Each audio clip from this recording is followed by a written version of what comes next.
नमस्कार प्यारे साथियों, इस क्लास में आज सीडीपी के टॉप 10 क्वेश्चन लेकर के आया हूँ। सभी परीक्षाओं के लिए, झारखंड जे टेट हो, यूपी टेट हो, बिहार टेट हो या मध्य प्रदेश टेट हो, सभी के लिए अति महत्वपूर्ण क्वेश्चन है। फर्स्ट क्वेश्चन है, हिंदी अक्षरों को बालक किस आयु में पहचानने लगते हैं? 3 वर्ष की आयु में, 4 वर्ष की आयु में, 5 वर्ष की आयु में या 6 वर्ष के आयु में? आंसर हो जाएगा 5 वर्ष की आयु में। बालक जब धीरे धीरे देखते होंगे कि 24 मंथ या 30 मंथ तक बहुत सारे बच्चे क्या करते हैं, बोलना प्रारंभ करते हैं अच्छी तरह से।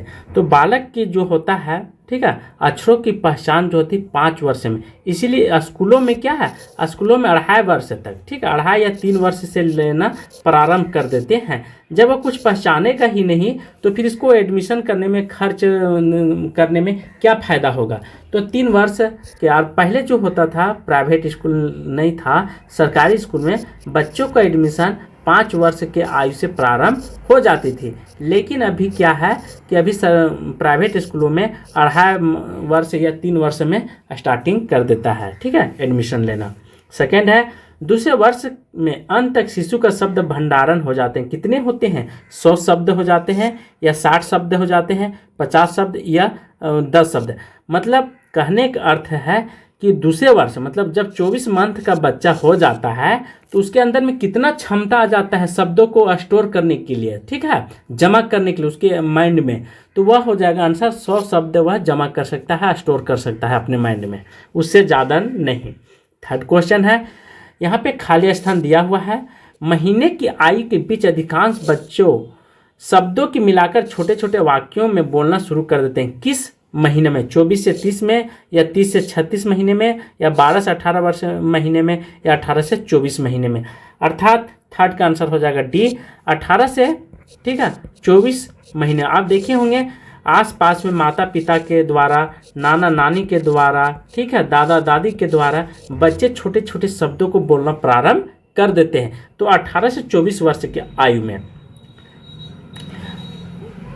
4 है, जॉन डेवी द्वारा समर्थित लेब विद्यालय का उदाहरण है पब्लिक विद्यालय, समान विद्यालय, फैक्ट्री विद्यालय, प्रगतिशील विद्यालय। देखिए, जॉन डेवी एक वैज्ञानिक थे, मनोविश्लेषण वैज्ञानिक थे। यहाँ पे क्वेश्चन कर रहा है कि समर्थित लेब के द्वारा विद्यालय का उदाहरण है। विद्यालय मतलब बच्चे विद्यालय में सीखते हैं, तो पब्लिक विद्यालय भी एक विद्यालय की तरह यहाँ भी बच्चे सीख सकते हैं, क्षमता बढ़ा सकते हैं। सामान्य विद्यालय भी होता है, फैक्ट्री में भी आप कुछ ना कुछ सीख सकते हैं, इसमें कोई दो राय नहीं।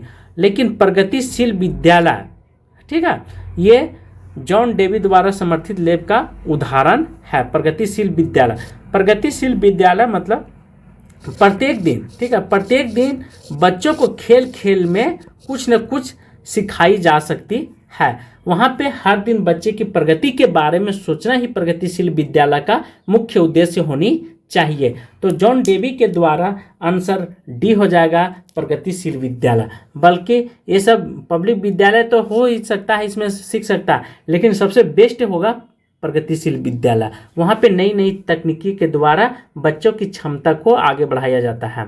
5 है, बहुत ही मोस्ट इम्पोर्टेंट क्वेश्चन है कि जीन पियाजे के अनुसार संज्ञानात्मक विकास के किस चरण पर बच्चा वस्तु अस्थायित्व को प्रदर्शित करता है? मूर्त संक्रियात्मक चरण, बी है औपचारिक संक्रियात्मक चरण, सी है पूर्व संक्रियात्मक चरण, डी है संवेदी परक चरण। तो यहाँ पे किस चरण में, ठीक है, बच्चे जो संज्ञानात्मक विकास का चरण अस्थायित्व को प्रदर्शित करता है? 5 का आंसर हो जाएगा सी, पूर्व संक्रियात्मक चरण में वह अपने आप को दिखाना शुरू कर देता है, ठीक है। जॉन पियाजे ने अपने ही घर में 3 बच्चों पर क्या किए थे? वह शोध किए थे, यह ध्यान रखेंगे। 6 है, लॉरेंस कोहबर्ग के सिद्धांत में कौन सा स्तर नैतिकता की अनुपस्थिति का सही अर्थ में सूचित करता है? स्तर 3, स्तर 4, स्तर 1 या स्तर 2 में? तो लॉरेंस कोहबर्ग जो थे यह नैतिकता का सिद्धांत को प्रदर्शित किए थे, भूलेंगे नहीं। यहाँ से एक क्वेश्चन आपका सीधा पकड़ में आ रहा है, आंसर हो जाएगा 6 का सी। स्तर 1 में जो था यह नैतिकता अनुपस्थिति का सही अर्थ सूचित करता है।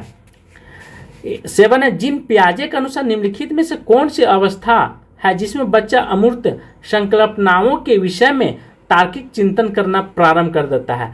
तार्किक चिंतन मतलब नई नई चीज़ों को सोचना प्रारंभ कर देता है, मंथन करना प्रारंभ कर देता है। मूर्त संक्रियात्मक अवस्था जो 7 से 11 वर्ष तक होती है। बी है औपचारिक संक्रियात्मक अवस्था जो 11 से 15 वर्ष तक। संवेदी परेक अवस्था। डी में पूर्व संक्रियात्मक अवस्था। आंसर हो जाएगा 7 का डायरेक्ट बी हो जाएगा आंसर। बहुत ही अच्छा क्वेश्चन है, मोस्ट इम्पोर्टेंट, आप इसे लगा लेंगे, यह गारंटी है आने की संभावना है।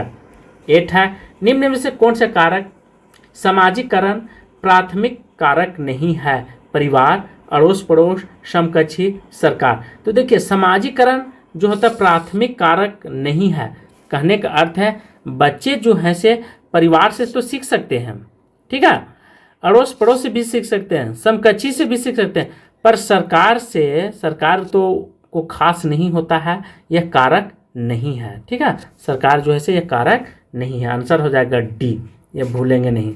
9 है, किसी दूसरे वस्तु की अपेक्षा एक वस्तु पर चेतना का केंद्रीकरण अवधान है, यह कथन है डेमिबल का, राउस का, मन का या मैकडूगल का। आंसर हो जाएगा 9 का, यह है डेमिबल का, ठीक है।